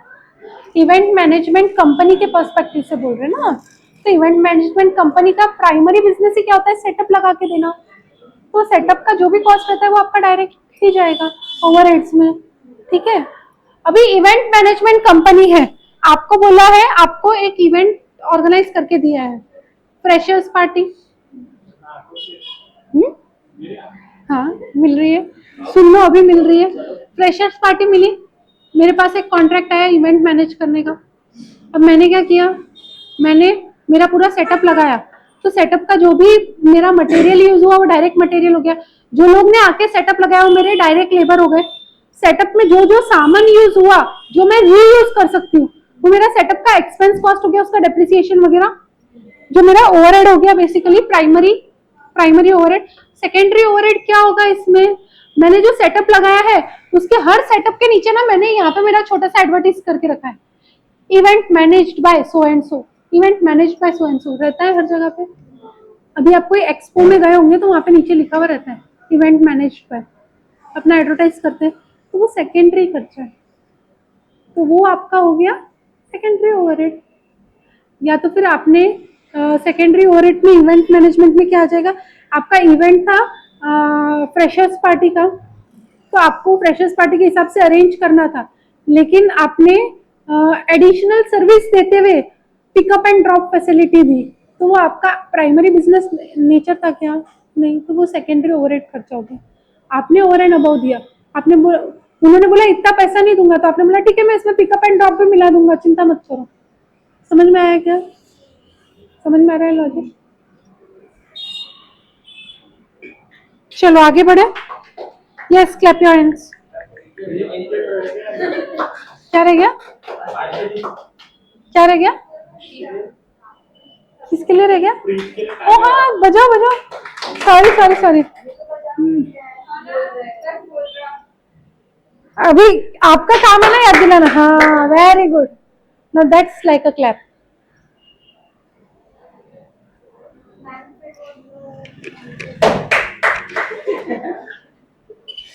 बोलो बोलो। वो जो सेटअप जो डाले हैं उनकी सरकार से, तो वो जो ट्रांसपोर्टेशन का कॉस्ट है वो कौन सा रहेगा?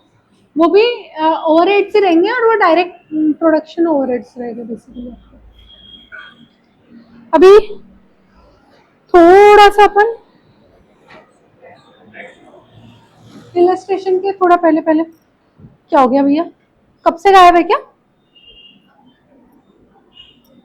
अभी गया कि कब से गायब है? क्यों गायब है?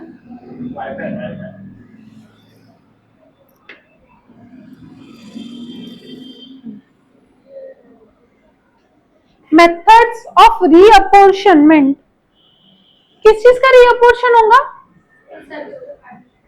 जो सर्विस डिपार्टमेंट में आपका ओवरहेड पड़ा है उसको आप पहले प्राइमरी डिपार्टमेंट में डालोगे और फिर उसको डायरेक्ट अलोकेट करोगे। ऐसा है क्या? नहीं। कैसा है फिर? सर्विस डिपार्टमेंट के ओवरहेड्स को कैसे रीअलोकेट किया जाता है और क्या होता है? तो बोले डायरेक्ट रीडिस्ट्रीब्यूशन। पहला मेथड है डायरेक्ट रीडिस्ट्रीब्यूशन का। अभी ये थोड़ा सा ध्यान से पढ़ना क्योंकि ये अपने को प्रैक्टिकल में काम आएगा सारा। Service department cost under this method are apportioned over a production departments only. मतलब एक सर्विस डिपार्टमेंट का खर्चा कहीं और ना जाते हुए सीधा सीधा प्रोडक्शन डिपार्टमेंट में जाएगा, ignoring the service rendered by one service department to another. मतलब अगर आपने एक सर्विस डिपार्टमेंट में दूसरे सर्विस डिपार्टमेंट को कोई मदद करी है या एक प्रकार की सर्विस दी है तो दूसरे सर्विस डिपार्टमेंट के बारे में सोचेंगे नहीं। जैसे एचआर डिपार्टमेंट जो होता है वो हेल्प करता है अकाउंट्स डिपार्टमेंट को। कैसे? एचआर डिपार्टमेंट हायर करके देता है अकाउंट्स डिपार्टमेंट के एम्प्लॉइज को भी, तो वो सर्विस प्रोवाइड करता है अकाउंट्स डिपार्टमेंट को भी। वो सर्विस प्रोवाइड करता है प्रोडक्शन डिपार्टमेंट को भी, क्योंकि प्रोडक्शन वाले एम्प्लॉइज भी वही हायर करके देता है। समझ में आ रहा है क्या? तो एचआर डिपार्टमेंट का खर्चा आइडियली स्प्लिट होना चाहिए दो डिपार्टमेंट्स में। तो यहाँ पे डायरेक्ट रीअलोकेशन मेथड क्या बोल रही है या रीडिस्ट्रीब्यूशन मेथड क्या बोल रही है? तुम्हारा एचआर डिपार्टमेंट का खर्चा उठा के पूरा प्रोडक्शन डिपार्टमेंट में सीधा सीधा डाल दो। ये मेथड अपने को ऐसा सिखा रही है। तो अपन एचआर डिपार्टमेंट से अकाउंट्स डिपार्टमेंट में गए क्या? नहीं गए।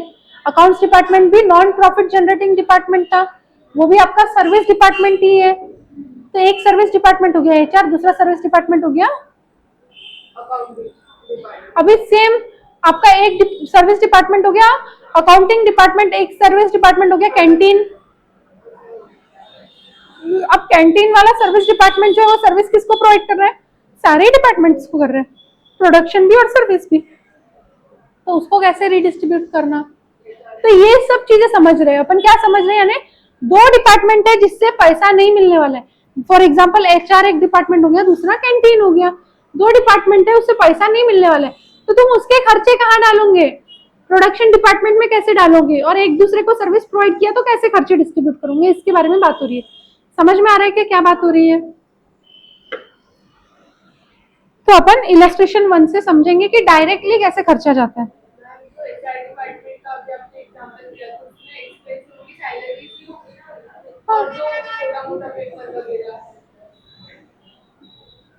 एचआर डिपार्टमेंट का खर्चा क्या होगा?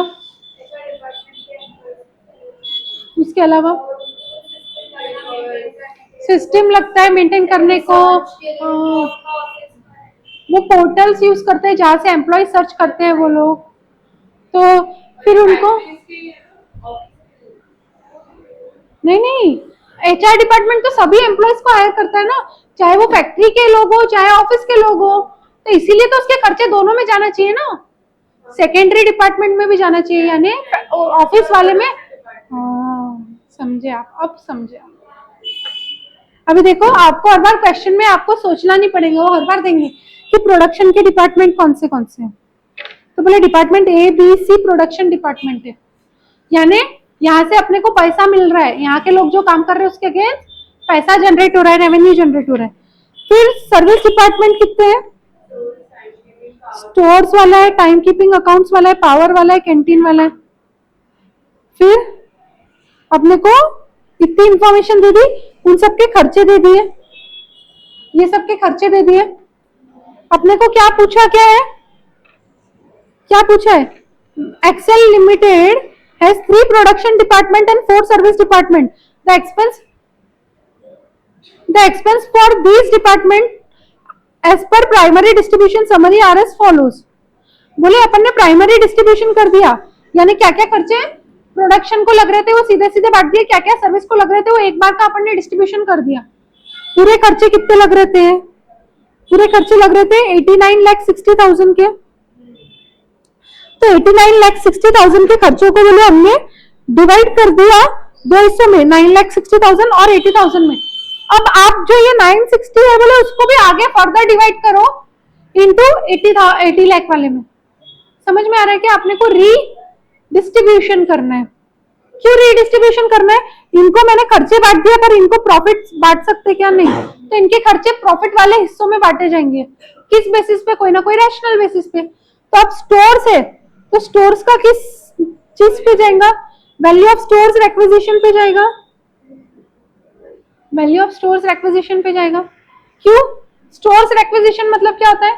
कितनी बार स्टोर्स में रिक्वेस्ट आई मटेरियल प्रोडक्शन फ्लोर को पास ऑन करने की, तो स्टोर्स वाला मटेरियल किस बेसिस पे रखेगा? प्रोडक्शन वाले को कितना चाहिए उस बेसिस पे रखेगा।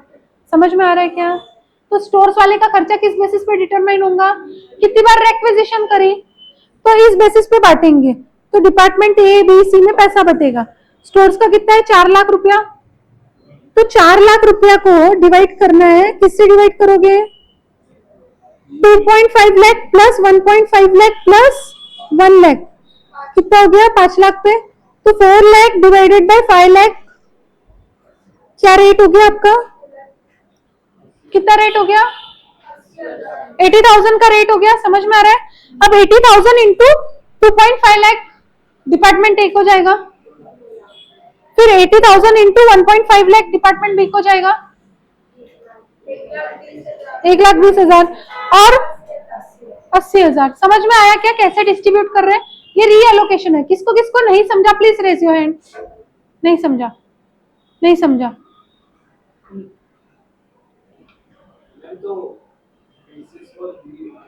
रीएलोकेशन, हाँ वही तो आपको दिमाग लगाना है। नहीं तो मैं ये सब एग्जांपल्स क्यों बोलवा रही थी आपसे? आपको समझना चाहिए कि वो खर्चा किस पे कैसे बटा सकते हैं। मैंने कल इतनी बड़ी लिस्ट उसकी ही दी थी। अभी देखो मैं वापस एक्सप्लेन कर रही हूँ आपको, बताती हूँ, पूरा ही एक्सप्लेन कर रही हूँ वापस। एक बार वापस ध्यान देंगे। आपके खर्चे हुए थे बोले पूरे एक्सेल लिमिटेड कंपनी के पूरे एक्सपेंसेस थे 89,60,000 पूरा खर्चा था। अब उन्होंने देखा सीधा सीधा अलोकेट करके कि प्रोडक्शन डिपार्टमेंट के जो खर्चे थे वो 80 लाख थे और सर्विस डिपार्टमेंट के जो खर्चे थे वो 9,60,000 थे। ये उन्होंने देख लिया। तो first level of division of expenses हो गया। तो स्टेप 1 हो गई प्राइमरी डिस्ट्रीब्यूशन। अब प्रोडक्शन में और सर्विस डिपार्टमेंट में प्राइमरी डिस्ट्रीब्यूशन हो गया। सेकेंड स्टेज क्या बोलती है? आपके जो सर्विस डिपार्टमेंट में जो खर्चा गया है उसको तुम कंपेयर प्रॉफिट से कर सकते हो क्या? कॉस्ट शीट बना सकते हो क्या? कॉस्ट शीट इनकम्प्लीट रह जाएंगे, नीचे सेल्स आएगा ही नहीं। समझ में आ रहा? तो वो खर्चों को कहीं ना कहीं आपको प्रोडक्शन डिपार्टमेंट में बांटना पड़ेगा। तो कोई रैशनल बेसिस पे बांटोगे। तो बोले सर्विस डिपार्टमेंट में स्टोर्स डिपार्टमेंट है। अब स्टोर्स डिपार्टमेंट यानी क्या है? आपका वेयर हाउस है। अपन ने पढ़ा है मटेरियल चैप्टर में, स्टोर यानी क्या होता है? वेयर हाउस होता है। तो बोले वेयर हाउस का खर्चा लगा 4 लाख रुपया। क्यों लगेगा 4 लाख रुपया खर्चा? माल रखा होगा वेयर हाउस में इसीलिए। तो बोले डिपार्टमेंट ए के अगेंस्ट बोले 2.5 लाख रुपए का माल रखा है, डिपार्टमेंट बी के अगेंस्ट जो है वो 1.5 लाख रुपए का माल रखा है और डिपार्टमेंट सी के अगेंस्ट 1 लाख रुपए का माल रखा है। तो आप खर्चे कैसे बांटोगे? 4 लाख का खर्चा तो पूरे वेयर हाउस का खर्चा लगा, तो डिपार्टमेंट ए की वजह से कितना खर्चा लगा? 2.5 lakh divided by 2.5 lakh plus 1.5 lakh plus 1 lakh. समझा क्या? प्रोपोर्शनेट किया मैंने। आस्था समझ में आया? प्रोपोर्शनेट किया। प्रीत समझ में आ रहा है? प्रोपोर्शनेट किया।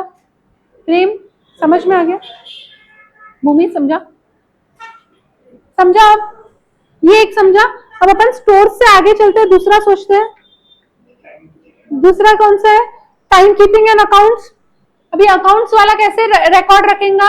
एम्प्लॉय के बेसिस पे रखेगा। टाइम कीपिंग वाला भी हर एक एम्प्लॉय का रिकॉर्ड रखेगा, तो नंबर ऑफ वर्कर्स के बेसिस पे बटेगा। समझ में आ रहा है? तो टाइम कीपिंग का खर्चा कितना है? 3 लाख रुपया। 3 लाख कैसे डिवाइड होगा? हाँ, क्या करेंगे अपन? 3 लाख का खर्चा बांटना है। ज्यादा हो गया 1 0। 3 लाख का खर्चा बांटना है, डिवाइडेड बाय कितना है? 20 प्लस 15 प्लस 15 कितना हो गया? 50। कितना हो गया पर एम्प्लॉय? 6000 पर एम्प्लॉय। यहाँ पे 20 एम्प्लॉय थे डिपार्टमेंट ए में, कितना? 1 20। डिपार्टमेंट बी का कितना है प्रेम? डिपार्टमेंट बी का 90,000 आया सबका? 90,000। डिपार्टमेंट सी का कितना आएगा? समझ में आया सबको? अभी नेक्स्ट डिपार्टमेंट कौन सा है? पावर यानी इलेक्ट्रिसिटी। तो अपन हॉर्स पावर ऑफ मशीन पे करेंगे। समझा? समझ में आ रहा है बातें? फिर बाद में कैंटीन किसके बेसिस पे जाएगा? Number of employees again. समझ में आया? तो इसमें से कॉस्ट ड्राइवर कौन सा था, कॉस्ट ऑब्जेक्ट कौन सा था, और कॉस्ट यूनिट कौन सा था? याद आया?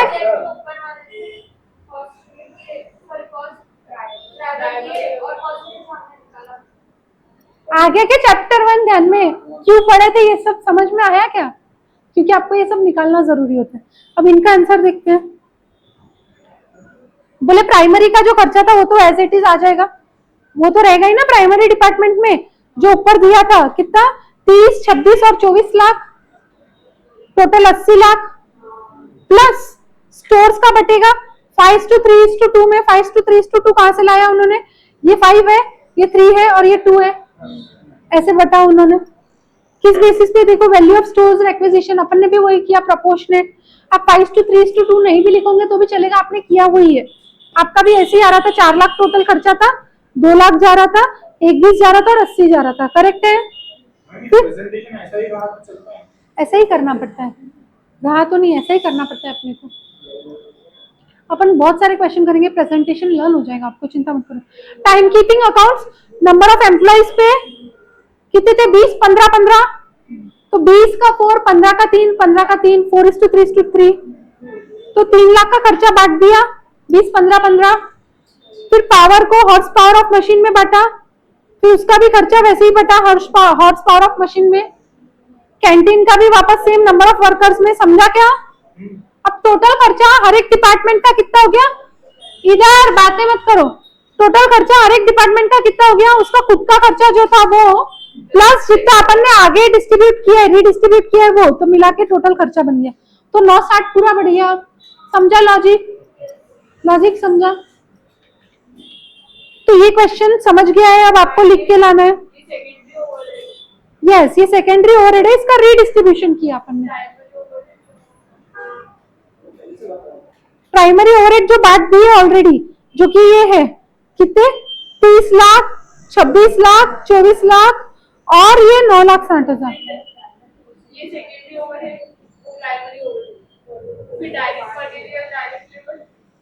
तो क्योंकि उन्होंने मटेरियल लेबर वगैरह लिखा ही नहीं है, कॉस्ट ऑफ प्राइमरी डिस्ट्रीब्यूशन समझ आपको आगे आएगा। पहले आप बेसिक ओवरहेड को एलोकेट करना सीखो, फिर मटेरियल लेबर उसमें ऐड करके पूरा खर्चा भी आएगा। मतलब ये ओवरहेड ही है, सिर्फ ये ओवरहेड का ही खर्चा है, ये ओवरहेड का ही खर्चा है। एक बात समझो, कंपनी ने मटेरियल का खर्चा, लेबर का खर्चा करने के बाद, एक्सपेंस करने के बाद जो है 89,60,000 का एडिशनल खर्चा किया था जो ओवरहेड का था। टोटल ओवरहेड तो तुम्हारे 89,60,000, तो बोले सीधा सीधा तुम डिपार्टमेंट को कितना अलोकेट कर सकते हो ओवरहेड का खर्चा, तो बोले 80 लाख कर सकते हैं। तो 9,60,000 जो है उतना खर्चा आपने कौन से डिपार्टमेंट को जाएगा वो लिख लिया। डिपार्टमेंट कौन से सेकेंडरी सारे स्टोर्स और ये सब, तो बोले सीधा सीधा आपने अलोकेट कर दिया किसके हाथ में खर्चा हुआ, सीधा सीधा यानी ये जो है डिपार्टमेंट ए में जो लगाऊंगा वो बांटा, डिपार्टमेंट बी में, सी में जितना, स्टोर्स में स्टोर कीपर की सैलरी, स्टोर्स का रेंट, ये सब खर्चा आ गया स्टोर्स में। टाइम कीपिंग और अकाउंट्स में क्या क्या आपको अकाउंट्स का सॉफ्टवेयर लेना पड़ा, वो जो अकाउंट्स के डिपार्टमेंट में एम्प्लॉइज है उनकी सैलरी का खर्चा हो गया वो, टाइम कीपिंग डिपार्टमेंट का और एडिशनल कोई खर्चा हो रहा होगा वो, हाँ तो वो सब चीजें आ गई। पावर यानी इलेक्ट्रिसिटी का जो खर्चा हुआ वो पावर में आ गया, कैंटीन का जो खर्चा हुआ वो कैंटीन में आ गया। अब कैंटीन का खर्चा खुद का कोई खर्चा है क्या, पूरा उसका खुद का ही है मैडम, किसी और का खर्चा नहीं है। और कैंटीन का खर्चा अपने को ये डिपार्टमेंट को बांटना है, तो कैसे बांटेंगे, बोले तेरे डिपार्टमेंट में कितने एम्प्लॉय ने काम किया, तेरे डिपार्टमेंट में कितने एम्प्लॉय ने काम किया और तेरे डिपार्टमेंट में कितने एम्प्लॉय ने काम किया। एम्प्लॉयज तो यहाँ पे भी रहेंगे पर इनको हम नहीं बांट रहे, समझ रहे क्या, एम्प्लॉयज एग्जैक्टली वही अपना फर्स्ट मेथड है कि हम जो है वो डायरेक्ट रीडिस्ट्रीब्यूशन मेथड, मतलब हम जो सर्विस डिपार्टमेंट है उसको वापस खर्चा नहीं बांटेंगे, एक सर्विस डिपार्टमेंट का खर्चा दूसरे सर्विस डिपार्टमेंट में नहीं जाएगा। कैंटीन का खर्चा, कैंटीन वाले का खर्चा आपका टाइम बुकिंग वाले में भी हुआ होगा, क्यों, वहां पे भी एम्प्लॉइज थे, स्टोर वाले में भी होगा, स्टोर वाले इंसान ने भी जाके कैंटीन में खाया होगा, लेकिन हमने उसको रीडिस्ट्रीब्यूट ही नहीं किया। तो ये वाली जो कैटेगरी है उसमें हम सीधा सीधा प्राइमरी डिपार्टमेंट्स को बांटते हैं। समझ में आया क्या, लॉजिक समझा, इसीलिए ये कैटेगरी ऐसी है। फिर आगे अपन देखेंगे कैंटीन का खर्चा स्टोर्स में भी बटेगा और टाइम कीपिंग एंड अकाउंट्स में भी बटेगा, आगे वैसा कॉम्प्लिकेशन आएगा। और ये सब सीखने के बाद डायरेक्ट मटेरियल लेबर भी आएगा उसमें, समझा, हाँ हाँ नहीं तो इसमें क्वेश्चन पूरा आता है, मटेरियल भी पूछेंगे। जब आपने एबीसीडी पढ़ ली तो आपको पता है ए फॉर एप्पल आता है, तो अब आप एप्पल पढ़ रहे हो तो आपको ए तो बाय डिफॉल्ट आता ही है ना लिखते, वैसी बात है। तो आपने ओवरहेड्स पढ़ रहे हो इसका मतलब आपको मटेरियल और एम्प्लॉय आता है, तो उसको भी पूछेंगे। समझ में आ रहा क्या, ये मेथड डाइजेस्ट हुई क्या सबको, ये लिख के लाना होमवर्क है आपका। एक और मेथड पढ़ लेते ना,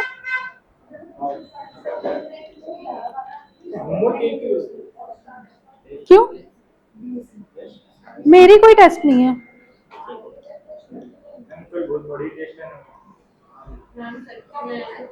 अरे भाई और बहनों कुछ भी रहो, अभी बातें नहीं चाहिए, अपन एक और कैटेगरी कर रहे हैं।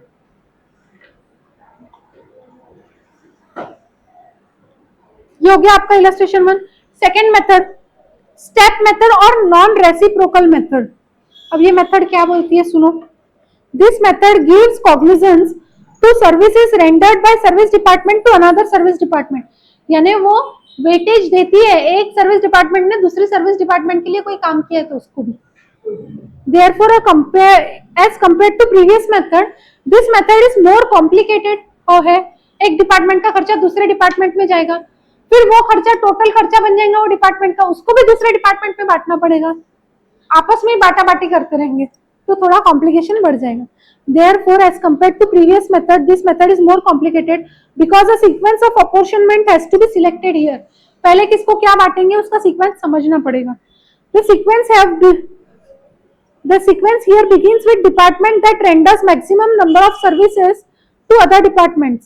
सबसे पहले वो डिपार्टमेंट का खर्चा बांटेंगे जो बाकी सब डिपार्टमेंट को ज्यादा से ज्यादा सर्विस प्रोवाइड करती है, तो अपने खुद के हाथ में, अपने खुद के खाते में कम पैसा रहेगा, बाकी सबको बांट देंगी खर्चा। समझ में आया,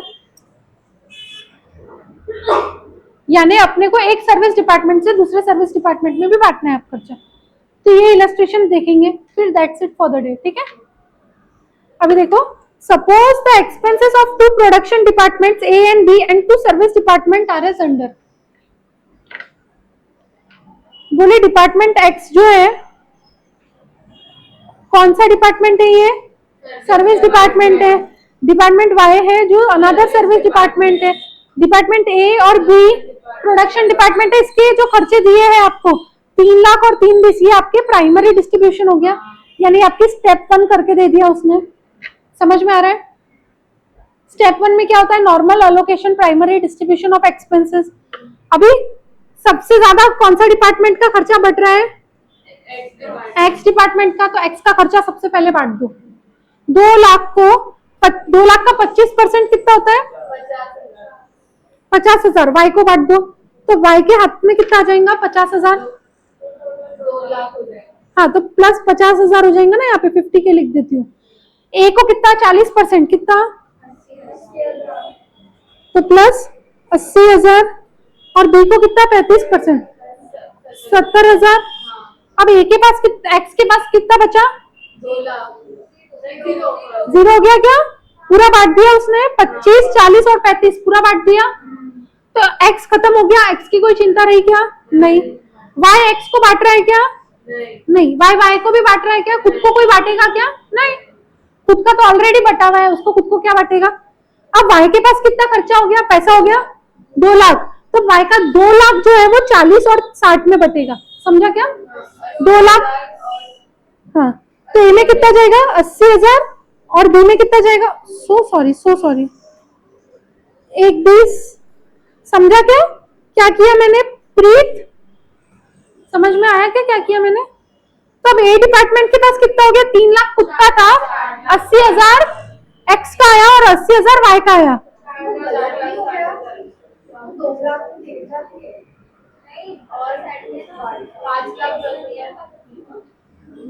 एक्स ने वाई को 50 दे दिया, वो भी देखना पड़ता है। अब अपन ने मेथड 2 देख रहे हैं। मेथड 1 रहती तो वो 50 कंसीडर नहीं होते थे। समझा क्या फर्क बिटवीन मेथड 1 एंड मेथड 2? अगर मेथड 2 रहती और ये y को 25% देगा, ये लिखा रहता, हाँ। तो फिर जो अपना बच गया 50,000 उसको कैसे डिस्ट्रीब्यूट करते? वापस 40 और 30 करते? नहीं, तो आप देखो, अगर मेथड 1 रहती, मेथड 1 में क्या बोला है आपको? सिर्फ डिपार्टमेंट दे दे। इंटर डिपार्टमेंट नहीं देंगे, तो अपन बांटेंगे 2 लाख को इन द प्रपोर्शन ऑफ 40:35। 40% और 35% नहीं बांटेंगे, फिर 40:35 के रेशियो में बांट देंगे। समझा? लॉजिक समझ में आ रहा है? डिवाइडेड बाय 75 करना पड़ेगा। हाँ, डिवाइडेड बाय 75 करना पड़ेगा। वो फर्स्ट तरीका। अभी ये जो सेकंड मेथड पढ़ रहे हैं उसमें क्या बोल रहे हैं? एक डिपार्टमेंट का भी दूसरे डिपार्टमेंट को बटेगा, यानी सर्विस डिपार्टमेंट एक जो है वो दूसरे सर्विस डिपार्टमेंट को देगा। तो एक्स ने वाई को दिया 25%, तो वाई का पैसा कितना हो गया बांटने के टाइम पे? 1.5 लाख खुद का था, 50,000 एक्स ने दिया, तो 2 लाख हो गया अब बांटने को। समझ में आ रहा? अब वो 2 लाख बांटेगा किसको? ए और बी को। तो उसने ए और बी को बांट दिया। ए और बी को एक्स ने भी बांटा, तो ए और बी की टोटल कितनी होगी? 460 और कितनी होगी? 460 और 5 10। कितना टोटल पैसा? कितना? 970। देखो ये सबकी टोटल भी 970 हो रही क्या? तो 970 पूरे बढ़ गए ए और बी में। समझा? पर स्टेप मेथड से पहले एक डिपार्टमेंट से दूसरे डिपार्टमेंट को बांटो, फिर दूसरे डिपार्टमेंट से प्राइमरी डिपार्टमेंट में आओ। समझ में आया? देखो उसको प्रेजेंट कैसे किया है?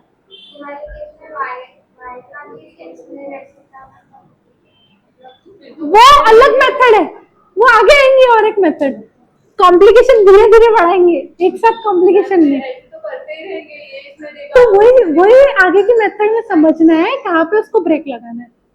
ठीक है, बातें हो गई, ध्यान दो कैसे प्रेजेंट करना है। पर्टिकुलर्स और सारे department X Y A B. अभी पहले आपको नॉर्मली जो लिख के दिया उन्होंने क्या क्या अमाउंट से वो लिख लिया। ठीक है, फिर सबसे पहले कौन बांट रहा है? एक्स बांट रहा है, तो एक्स का माइनस हो जाएगा खर्चा, क्योंकि एक्स ने बांट दिया। कितना बांटा? पूरा 2 लाख। किसको कितना कितना बांटा? इतना बांटा।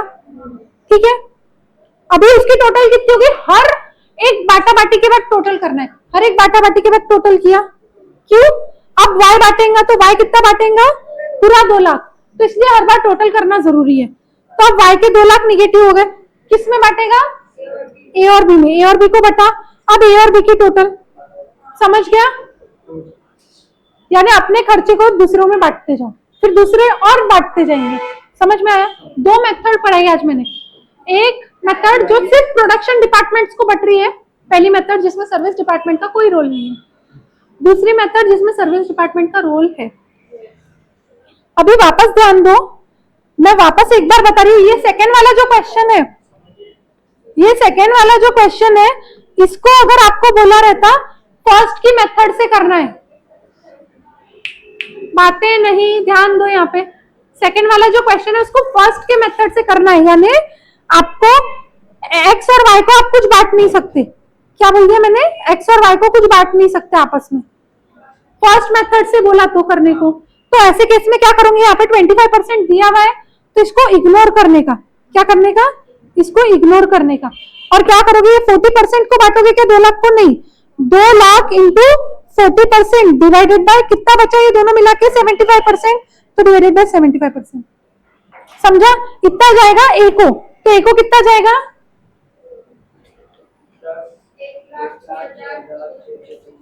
1,06,667, राइट। और बी को कितना जाएगा फिर? 83,333, 93,333 है ना, 93,333 इतना जाएगा। अभी y का कैसे बटेगा? y का तो सीधा सीधा 40 और 60 बोला है, तो उसका जैसा बटा था वैसा ही बटेगा। कितना कितना? 1.5 लाख ही बचेगा, तो 1.5 लाख का 40% कितना? 60,000, और 1.5 लाख का 60% कितना? 90,000। तो अब आपकी वैल्यूज जो है वो बदल जाएगी। डिपार्टमेंट ए का कितना हो जाएगा? 3 लाख प्लस 60,000 प्लस 1,06,667, 4 लाख, नहीं गलत है,